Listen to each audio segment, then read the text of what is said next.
Ezequiel capítulo 1, verso 1 ao 28. Ezequiel capítulo 1, verso 1 ao 28. Nós vamos dividir hoje a palavra em dois momentos. Nós vamos falar um pouco sobre a visão de Ezequiel e vamos falar sobre os predicados de Deus, os atributos desse Deus que é santo e perfeito. E vamos falar sobre 4 atributos da cadeira, do trono do Deus eterno. Ezequiel capítulo 1, verso 1 ao verso 28. Esse é um dos textos mais misteriosos do Tanar, do Velho Testamento. Inclusive, me gusta uma história que foi contada dentro do judaísmo, que 4 rabinos um dia foram à sinagoga estudar Ezequiel capítulo 1 em um dia de Shabat. E enquanto eles estavam estudando a escritura, sobreveio um arrebatamento de espírito. E os 4 foram levados até a junção entre o segundo e o terceiro céu. E ali eles viram o que Ezequiel viu. Quando retornaram da visão, um deles havia falecido, deu um infarto fulminante e morreu na hora. O segundo deles ficou com problemas mentais, esclerosado, teve a sua vida assim, interditada por causa dessa visão, completamente alterada. O terceiro deles se tornou um dos maiores rabinos do judaísmo, a saber, Ben Akiva. E o quarto dele se tornou um cristão, porque ele disse que esse homem que ele viu assentado no trono era o Deus dos cristãos, era Yeshua, era Jesus Cristo. Então essa passagem de Ezequiel é uma passagem misteriosa. Esse texto deve ter cerca de 2.800 anos de história. O contexto da visão de Ezequiel é que o povo de Israel foi levado cativo pela Babilônia. Nabucodonosor fez 3 incursões sobre o povo de Israel, mais precisamente o reino do sul, que era um conglomerado entre 2 tribos, a tribo de Judá e a tribo de Benjamim. E no ano 586 a.C., eles foram levados cativos para morar em um assentamento à beira do rio Quebar, na cidade de Babilônia. Ali viveram quase 70 anos. E um homem chamado de Ezequiel, filho de um sacerdote, teve essa experiência de ser levado até a junção entre o segundo e terceiro céu. E ele relata essa visão aqui no capítulo 1. Então aperte os cintos, porque o que nós vamos ler agora é algo terrível. Aconteceu no 30º ano, no 5º dia do 4º mês, que estando eu no meio dos exilados junto ao rio Quebar, se abriram os céus, e eu tive visões de Deus. No 5º dia do referido mês, no 5º ano de cativeiro do rei Joaquim, veio expressamente a palavra do Senhor a Ezequiel, filho de Buzi, o sacerdote, na terra dos caldeus, junto ao rio Quebar. E ali esteve sobre ele a mão do Senhor. Olhei e eis que um vento tempestuoso vinha do norte, e uma grande nuvem com fogo a revolver-se, e resplendor ao redor dela. E no meio disto uma coisa como metal brilhante que saía do meio do fogo.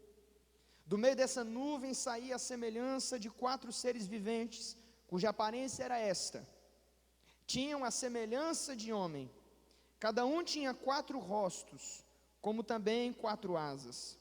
As suas pernas eram direitas, as plantas de cujos pés era como a de um bezerro, e luzia como o brilho do bronze polido. Debaixo das asas tinham mãos de homem, aos 4 lados. Assim todos os 4 tinham rostos e asas. Estas se uniam uma à outra, não se viravam quando iam, cada qual andava para a sua frente. A forma de seus rostos era como de homem, à direita. Os quatro tinham rosto de leão à esquerda, rosto de boi e também rosto de águia, todos os 4. Assim eram os seus rostos. Suas asas se abriam em cima. Cada ser tinha 2 asas, unida cada uma do outro. As 2 cobriam o corpo deles. Cada qual andava para frente, para onde o Espírito havia de ir, iam. Não se viravam quando iam. O aspecto dos seres viventes era como carvão em brasa, a semelhança de tochas. O fogo corria resplendente por entre os seres, e deles saíam relâmpagos. Os seres viventes zigue-zagueavam à semelhança dos relâmpagos. Vi os seres viventes, e eis que havia uma roda na terra, ao lado de cada um deles. O aspecto das rodas era sua estrutura, eram brilhantes como berilo. Tinham as quatro a mesma aparência, cujo aspecto e estrutura era como se estiveram uma roda dentro da outra.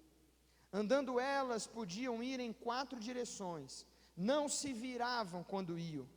As suas cambotas eram altas e metiam medo, e nas quatro rodas as mesmas eram cheias de olhos ao redor. Andando os seres viventes, andavam as rodas ao lado deles. Elevando-se eles, também se elevavam elas.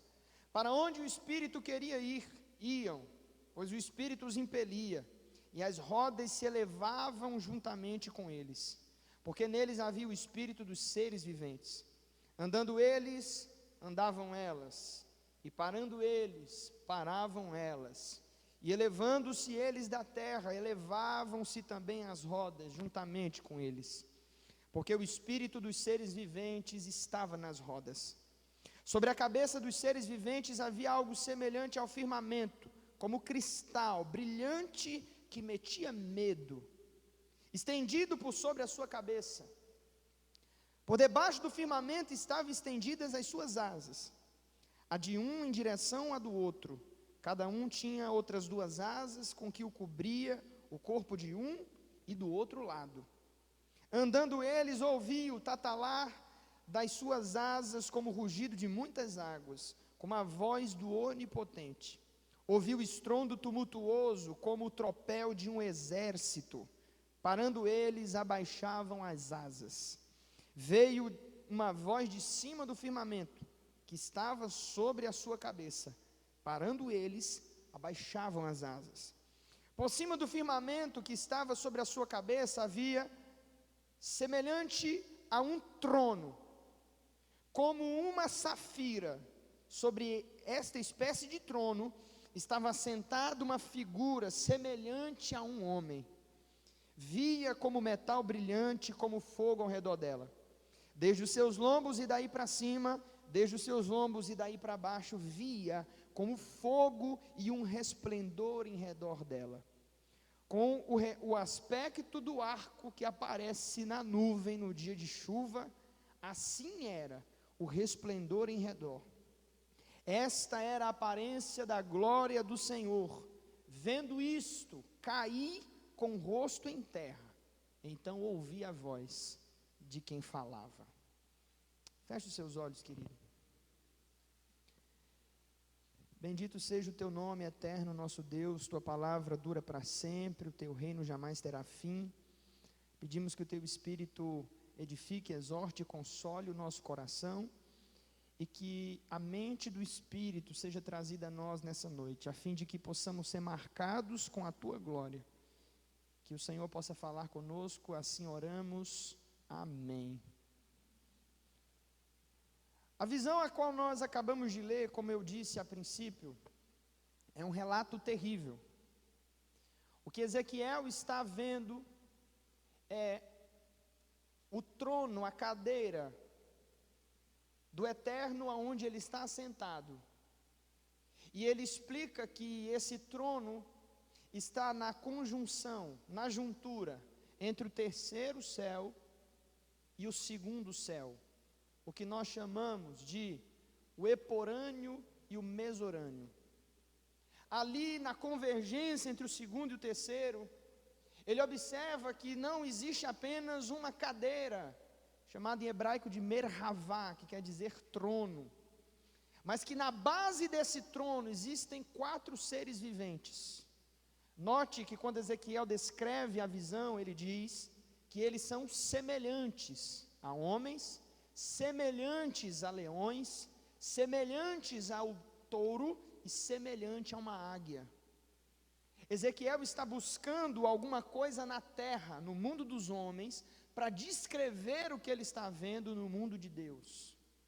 Por isso ele usa algumas coisas que são conhecidas nesse reino para falar sobre aquele.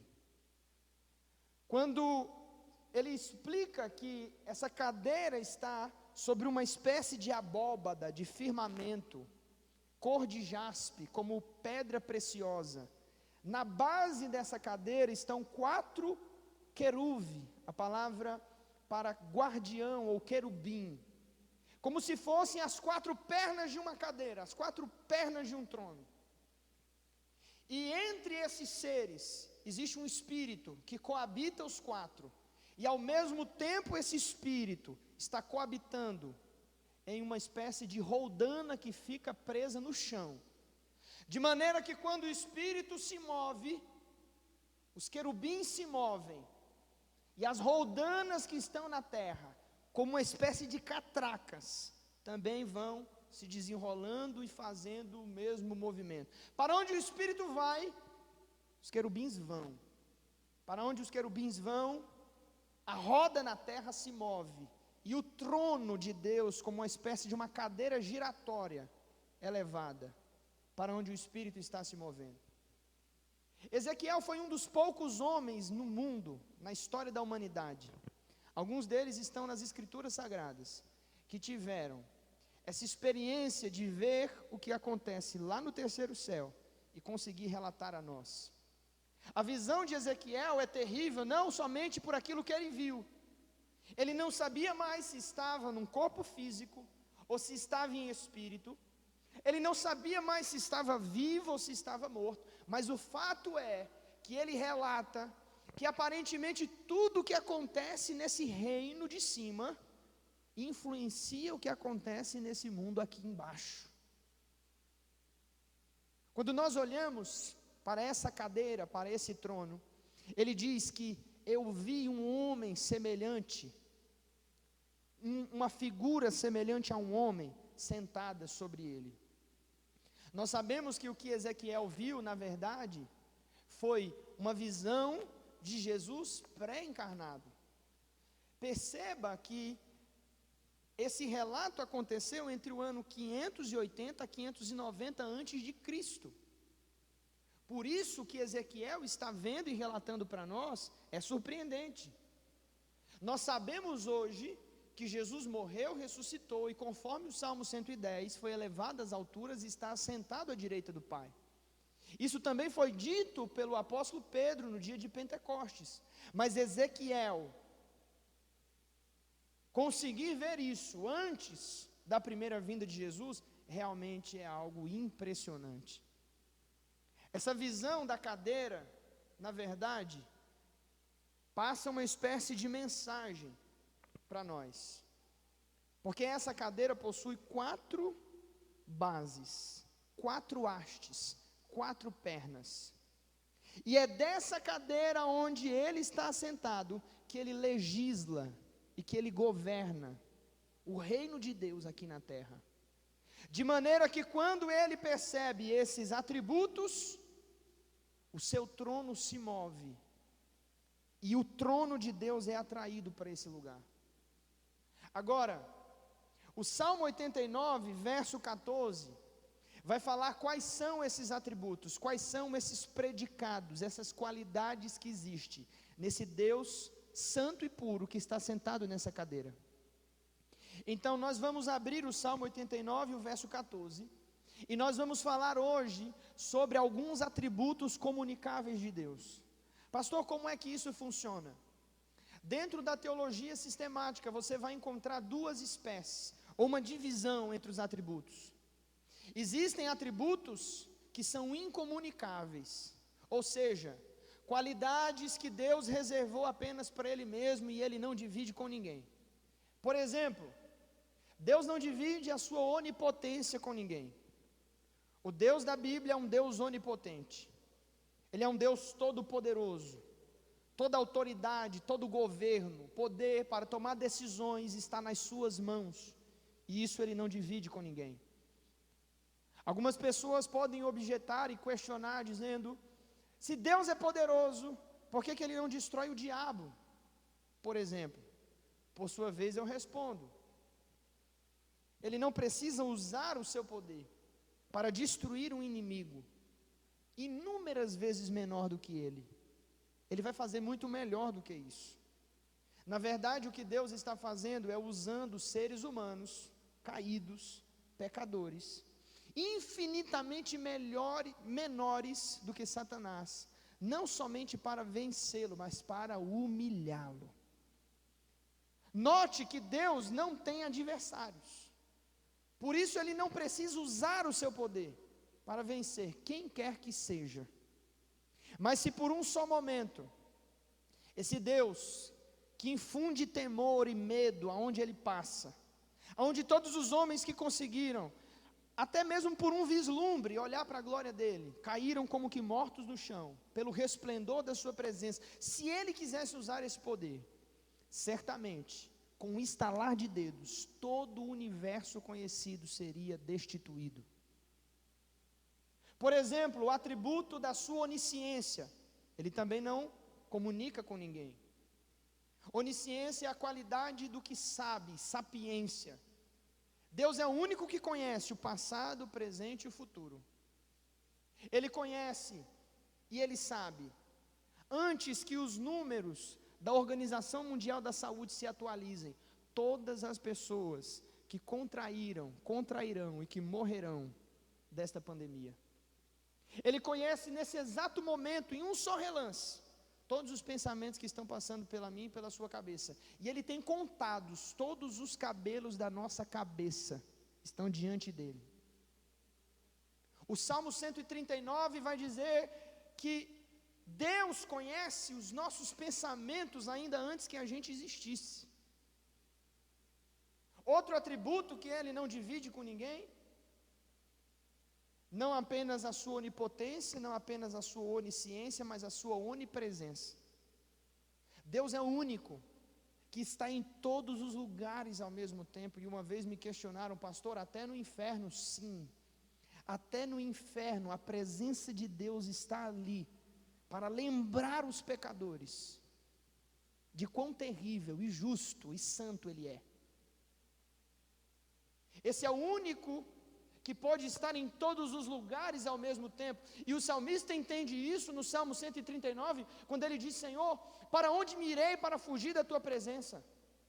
Se eu pegar as asas da alvorada e voar até os céus, ali Tu estás. Se eu fizer a minha cama lá no fundo, no abismo, ali também Tu estás. Então ele pergunta, Senhor, aonde eu vou para fugir da Tua presença? Tu me cercas por diante e por detrás. Colocas sobre mim a Tua mão, conhece todos os meus pensamentos. Ou seja, essas qualidades Deus não divide com ninguém. Mas existe uma outra categoria de atributos, a quais são os atributos comunicáveis de Deus. Estes, por sua vez, Deus não apenas compartilha com a humanidade, como esses são a base para o relacionamento com o mesmo. É impossível o homem se relacionar com Deus da Escritura sem que ele esteja imbuído dessas qualidades, desses atributos. Esses atributos estão ali representados pelos 4 pés da cadeira onde ele está sentado. E o Salmo 89, verso 14 está escrito: justiça e juízo são a base do seu trono. Graça e verdade o precedem. Eu fiz uma separação, uma exegese dessas 4 palavras, desses 4 predicados, desses 4 adjetivos que só estão em Deus, mas que Ele deseja compartilhar com a humanidade. E eu encontrei aqui 4 palavras-chave. A primeira palavra é a palavra tzedek, está traduzida na nossa Bíblia por justiça. A segunda palavra é a palavra mishpat, está traduzida na nossa Bíblia por direito ou por juízo. A terceira palavra é a palavra hesed, está traduzida por graça, bondade ou misericórdia. E a quarta e última palavra é a palavra verdade, que em hebraico é emet. Então, esses 4 pilares são a base da relação no reino de Deus. Quem me entende, diga sim. Em primeiro lugar, vamos falar sobre a justiça. O Deus da Bíblia é um Deus justo. Ninguém pode se relacionar com Ele se não estiver baseado nesse preceito de justiça. Tzedek significa justa posição. Eu traduzo por dignidade. Deus deseja que a humanidade caminhe em justiça. Por exemplo, Miqueias capítulo 6, verso 8 está escrito: e Ele te declarou ao homem o que é bom. E o que é que o Senhor pede de ti? Senão que pratiques a justiça, andes humildemente com teu Deus, pratiques a justiça, a misericórdia e andes humildemente com teu Deus. Por exemplo, Amós capítulo 5, verso 23 e 24, o Senhor diz: não ouvirei o estrépito dos teus cânticos, nem o toque das tuas liras, antes corra a justiça como águas, e o juízo como ribeiro perene. Jesus disse no Sermão do Monte, Mateus capítulo 5, bem-aventurados aqueles que têm fome e sede de justiça, porque estes serão fartos. A justiça é um pressuposto, é uma base, é uma exigência para que nós possamos nos relacionar com Deus e então parecermos com Ele. Só que nós temos um grande problema: o homem não pode ser justo, não há justiça em nós. Todas as vezes que os nossos interesses estiverem dentro em conflito com o Deus da Bíblia, infelizmente nós vamos relativizar os nossos valores. Romanos capítulo 3, verso 23, Paulo explica isso à igreja em Roma, dizendo: não há nenhum justo sequer, não há ninguém que faça o bem, na verdade todos pecaram e carecem da glória de Deus. Então, como resolver o problema da justiça, uma vez que essa é a base legal a qual nós nos relacionamos com Ele? Muito simples. Deus tem uma missão, e Ele enviou o seu Filho Jesus como um missionário, para entregar a sua vida pelos nossos pecados, o único santo, o único justo, o único sem pecado. E quando Jesus foi punido por Deus, quando ele foi massacrado por Deus, note que em Isaías capítulo 53, esse texto chega a lacrimejar os meus olhos. O profeta diz que a Deus agradou moê-lo, por causa dos nossos pecados. A justiça de Deus foi totalmente satisfeita quando o seu Filho Jesus foi cravado naquela cruz. E agora todos nós que abraçamos a fé em Cristo recebemos não apenas o direito de sermos chamados filhos de Deus, mas recebemos sobre nós esse atributo chamado de justiça. Em Romanos capítulo 5, é incrível, a Bíblia diz que o crente nascido de novo, que abraçou a fé em Jesus, pode ser chamado de um justo. Essa é uma das principais doutrinas neotestamentárias, chama-se justificação. Ninguém pode se aproximar de Deus se não for mediante a justiça que está no seu Filho Cristo. Cristo para Paulo é a justiça de Deus. E ponto. A única maneira de nós nos relacionarmos com Deus nessa base de justiça é aceitando o seu Filho Jesus pela fé. E então nós podemos tocar e nos relacionarmos com Deus e finalmente nos parecermos com Ele. Agora, nós vivemos um tempo na igreja cristã brasileira, e eu acredito que na igreja mundial, que infelizmente, muitas vezes nós temos nos esquecido desse aspecto. Tzedek, justa posição, misericórdia, dar dignidade, é tratar uma pessoa com dignidade. É tratar um ser humano com a devida deferência, é dar para ele o devido lugar que ele merece receber. Quando é que um cristão pratica a justiça?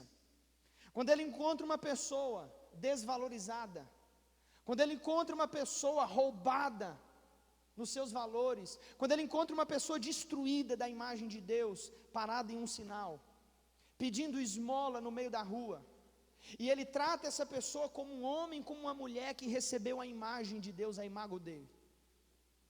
Quando é que um homem caminha em justiça? Quando ele consegue finalmente tratar as pessoas com essa igualdade.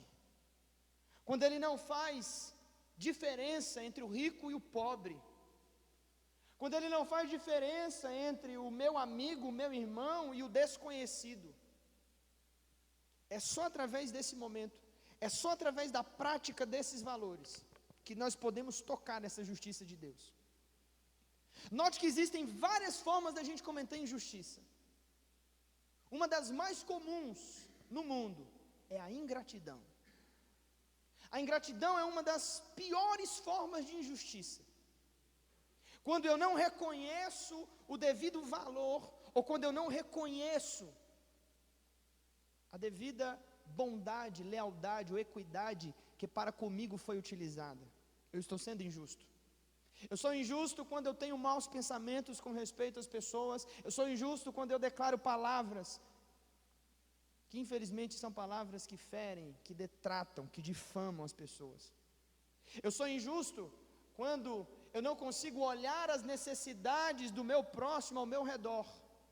Quando eu sou egoísta, egocêntrico, voltado para as minhas vontades simplesmente. Essa é uma forma de injustiça. Uma das formas de injustiça mais comuns, segundo a Escritura, é quando eu perverto, quando eu tiro o direito do órfão, da viúva, do estrangeiro. Quando eu não consigo tratar o meu semelhante com o devido respeito e valor, como a imagem de Deus, eu estou sendo injusto. Perceba, Deus não admite injustiça. Esse é um pilar da vida cristã. Esse é um valor intrínseco que deve estar em todo crente novamente nascido. Desejar a justiça como o seu Deus é justo.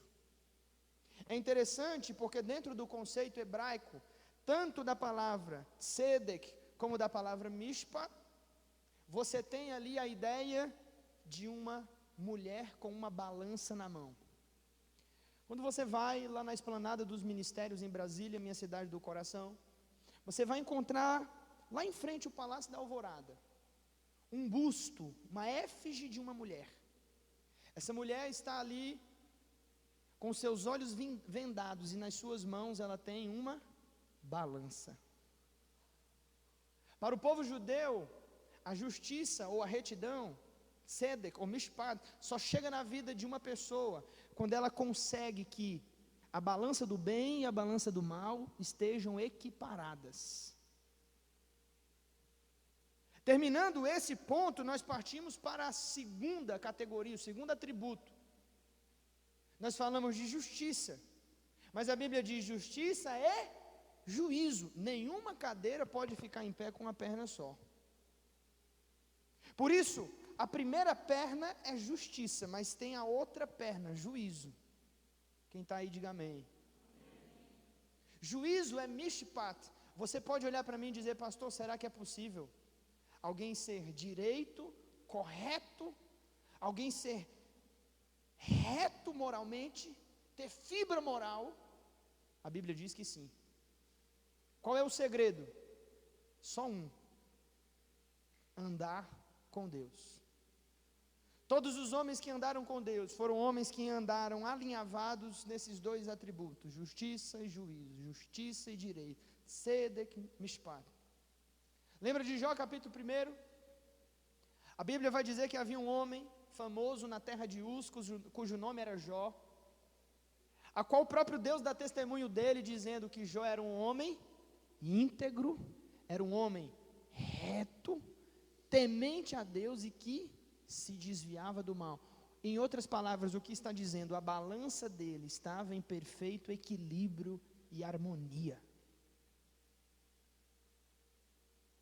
A pessoa é reta, preste atenção, quando ela não permite que os seus valores, que aquilo que ela acredita, suas convicções, sejam colocadas em xeque. Vou dar outro exemplo. Quando uma pessoa pode praticar retidão? Quando os meus interesses se chocam com os interesses da palavra de Deus. O que uma pessoa reta faz? Ela perde para a palavra. Quando os meus interesses entram em conflito com o da minha esposa, com o que uma pessoa reta, direita faz, eu perco para minha esposa. Quando os meus interesses entram em conflito com os direitos do meu próximo, se eu sou reto, o que eu faço? Eu perco para o meu próximo. Exatamente essa qualidade de não tirar vantagem, essa qualidade de não usar o jeitinho brasileiro para resolver os meus problemas, é o que atribui a mim a qualidade de retidão. O que a Bíblia diz sobre isso, Salmo de número 24, se você tiver com a sua Bíblia. O salmista diz no verso 3: quem subirá ao monte do Senhor? Quem há de permanecer no seu santo lugar? Então ele diz: o que é limpo de mãos, puro de coração, que não entrega a sua alma à falsidade, não jura dolosamente, este obterá do Senhor a bênção e a justiça do Deus da sua salvação. Retidão é a qualidade daquilo que é reto, que tem fibra moral, onde os valores não são ultrapassados, aonde não são os meus valores, eu não relativizo. A única maneira de nós entrarmos em um relacionamento pactual com Deus da Bíblia é dessa maneira, e perceba, é através destes atributos que Ele governa o mundo dos homens. São essas as qualidades que Ele admira. Na visão que Ezequiel está tendo, ele vê que quando o Espírito se move, os querubins giram a cadeira, o trono onde Deus está sentado, e as rodas lá embaixo também andam. Para onde Deus é atraído? Para onde existem essas qualidades. Deus não se impressiona com multidões, Deus não se impressiona com performance, Deus não se impressiona com uma casa luxuosa, com um carro suntuoso, Deus não se impressiona com habilidades, Deus se impressiona com caráter. Onde existem essas qualidades, o trono de Deus é atraído para aquele lugar. Não obstante justiça e direito, você vai ter uma terceira palavra que aparece, a palavra graça, que é em hebraico a palavra hesed, bondade, misericórdia e favor, benevolência, benignidade. É uma palavra rica, existem diversas traduções. A graça é a base para o relacionamento com esse Deus. Tudo que nós podemos receber de Deus e nos relacionarmos com Ele é através dessa qualidade, chamada graça. Efésios capítulo 2, verso 8 e 9 está escrito: pela graça sois salvos mediante a fé, e isso não vem de vós, é dom de Deus, não vem das obras para que ninguém se glorie. É a graça que me permite ser salvo, é a graça que me permitiu ser alcançada, é a graça de Deus que me tirou de uma vida pecaminosa, destruída, onde eu estava morto espiritualmente, e me trouxe para o reino do seu Filho amado. E agora que a graça me colocou nesse lugar onde eu posso desfrutar de Deus, também é a graça que me mantém caminhando. É a graça de Deus que trouxe você aqui nessa noite. É a graça de Deus que permite você ter 3 refeições por dia. É a graça de Deus que permite você sair da sua casa e voltar ileso, com vida. É a graça de Deus que nos permite desfrutar das suas bênçãos. Se Deus tirar a sua bondade do universo, se por um momento Ele tirar essa graça, toda a terra se destrói imediatamente. É a graça de Deus que está em cada átomo, em cada molécula do seu corpo. A bondade e a misericórdia, como disse o Salmo 23, te seguirão todos os dias da sua vida. Tudo é pela graça, tudo é pela bondade dEle. Dele é o querer e dele é o efetuar. Nenhum de nós aqui pense por um momento sequer que porque nós alcançamos algo do Senhor foi por nosso mérito ou esforço pessoal. Não podemos pensar em nenhum momento que podemos viver uma vida cristã se não for a bondade e a misericórdia de Deus nos cercando diariamente. Até para as disciplinas espirituais, Richard Foster diz no seu livro A Celebração da Disciplina, que até para as disciplinas espirituais, nós só podemos acessá-las porque houve uma medida de graça a nós que foi concedida. Se eu consigo dobrar meus joelhos para orar, é porque é a graça de Deus. Se eu consigo pregar um sermão, é porque é a graça de Deus. Se eu consigo jejuar 6, 12, 24 horas, é a graça de Deus. Se eu consigo exercer favor e misericórdia ao meu irmão, servi-lo, isso é a graça de Deus. Ele vai dizer que todas as vezes que o homem perde essa graça, todas as vezes que você tem uma disciplina destituída de graça, ela se torna em legalismo, invariavelmente. O mesmo diz o seguinte, com relação à graça de Deus.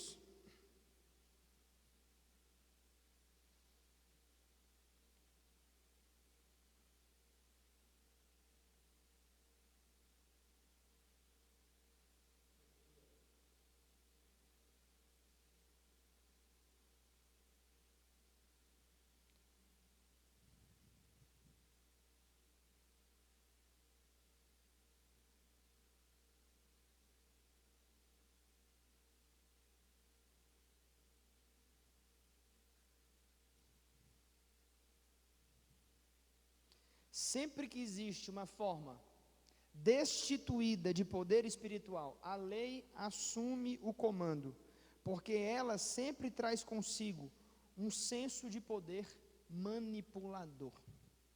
O que isso significa? Se não for por intermédio da graça, da bondade, do favor de Deus, tudo o que eu fizer, seja para Deus, seja para o meu semelhante, é trapo de imundícia, não tem valor, não serve, está condenado, não gera vida, gera morte. Percebe que é essa bondade, essa graça, que faz com que todas as coisas na nossa vida estejam em ordem?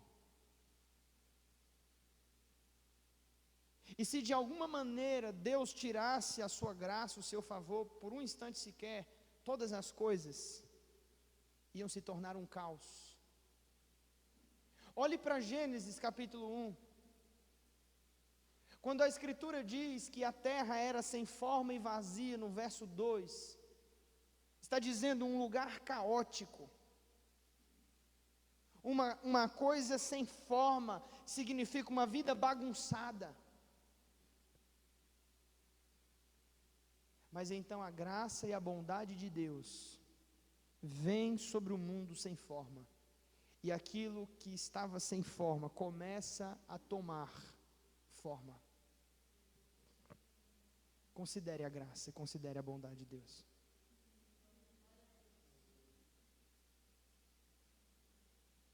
Quarto atributo, emet, verdade. O Deus da Bíblia, irmãos, não passa pano para ninguém.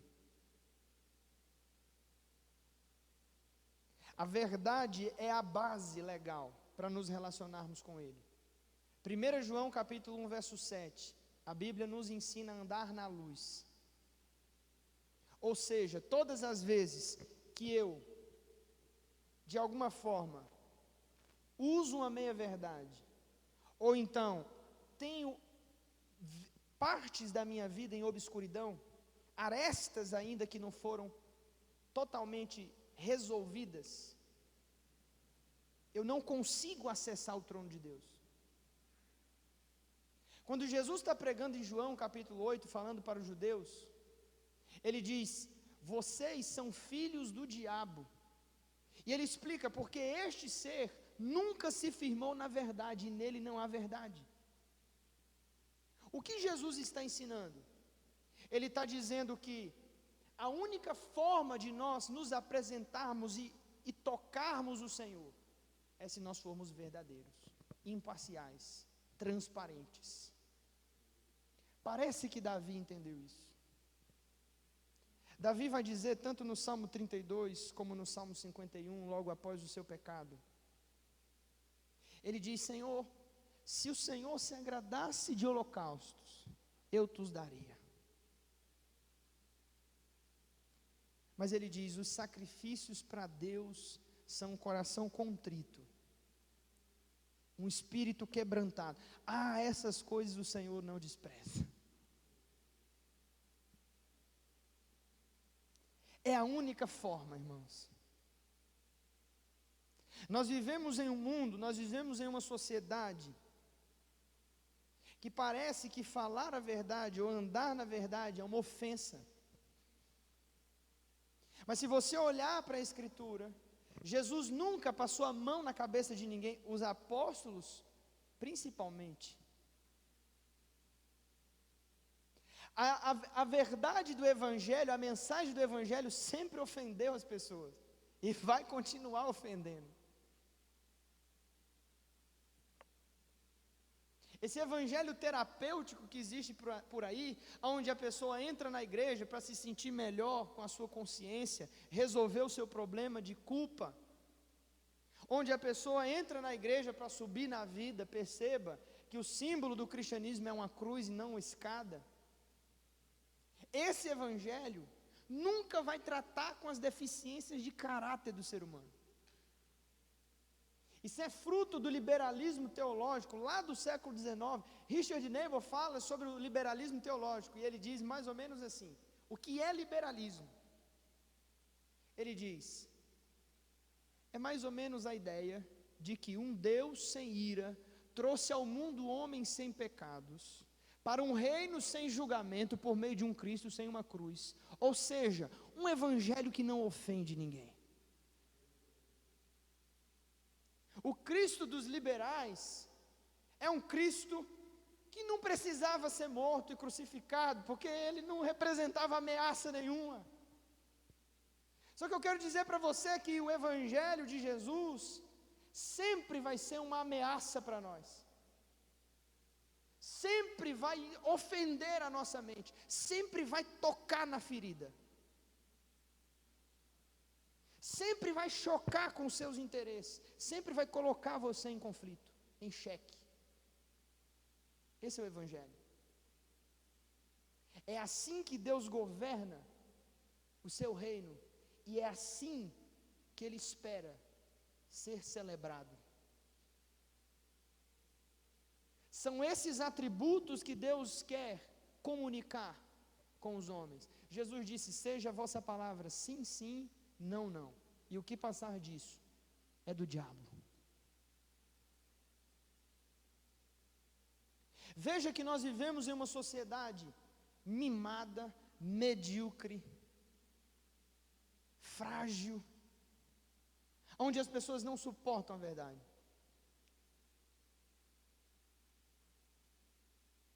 Onde a verdade parece que não é bem-vinda, não é bem-quista. Mas essa é uma perna na cadeira do trono do Eterno. E quando o Senhor, por um momento, contempla essas qualidades na terra, os querubins, lá no reino do Espírito, se viram. As rodas, as catracas se movem. E o Deus que está sentado no trono é atraído para esse lugar. Olhe para a história dos avivamentos. Avivamento da Rua Azusa, avivamento do País de Gales, avivamento de em Massachusetts, Northampton, com Edwards, em New Jersey. Todos os avivamentos foram momentos onde a pregação do Evangelho entrou na sociedade, transformou as bases, os limiares da sociedade, e as pessoas começaram a confessar os seus pecados publicamente. Elas começam a mudar o seu estilo de vida. Os bares se fecham. O comerciante que é injusto passa a praticar a justiça. Como Zaqueu, o publicano, que quando se encontra com Jesus, disse: mestre, agora que a salvação chegou à minha casa, eu vou restituir 4 vezes mais aquelas pessoas que eu roubei. Uma mudança de caráter, uma mudança na forma da sociedade, na maneira de viver das pessoas. É isso que atrai a Deus.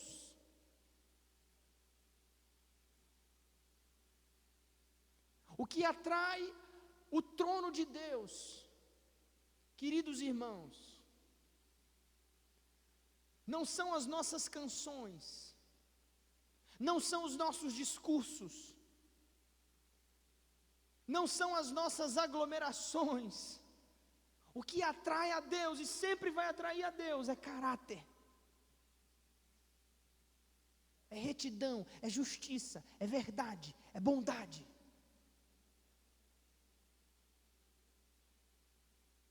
Contra essas coisas não há lei.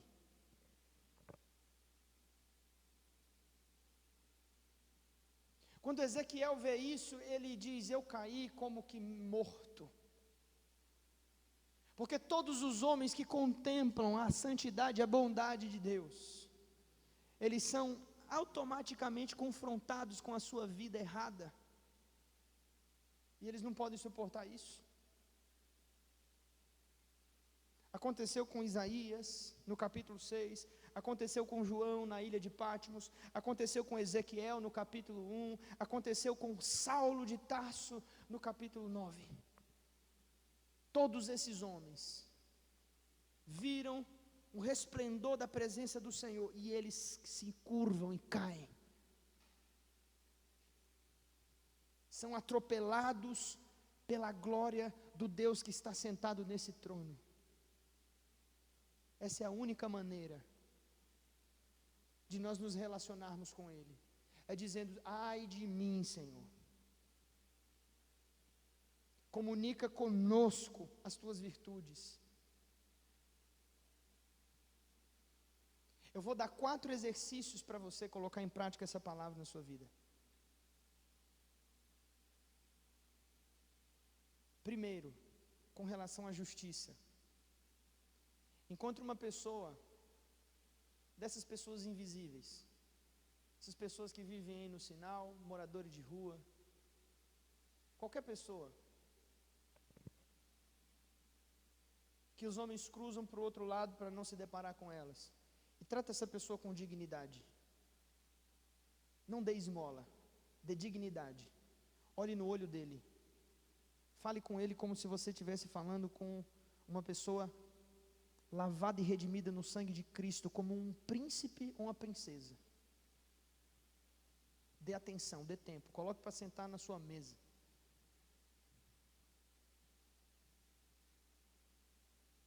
Segundo, com relação à retidão, caráter, fibra moral, juízo. Procure as coisas que têm confrontado com seus interesses, que têm entrado em conflito na sua vida, e comece a perder para elas. Comece a se entregar. Não fuja das responsabilidades. Não coloque panos quentes. Abra o peito. Vá para cima, se exponha. Perca. Terceiro, use de graça, de bondade para com alguém. Perdoe, ame, vá atrás, suporte, ligue, se humilhe. Tome iniciativa. Faça o que Jesus fez por você. Se entregue. Existe um serviço pouco difundido no cristianismo, chama-se o serviço de proteger a reputação do outro. O que é isso? Proteja a reputação das pessoas. Nem sequer por palavra, por atitude, não fira a reputação das pessoas. Pelo contrário, proteja-as. Se você notou ingratidão na sua vida, seja para com Deus, seja para com alguém que te auxiliou, se retrate. Não seja ingrato. A ingratidão é uma das piores injustiças que um crente pode cometer. E quarto e último lugar, com relação a Emmet, trate com a verdade. Se tem coisas na sua vida que estão escondidas, coisas que você tem reprimido, guardado, trate com a verdade. João 8,32, conhecereis a verdade e a verdade vos libertará.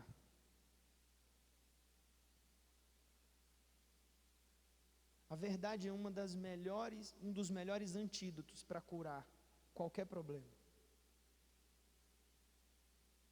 Independentemente do que seja, trate com a verdade.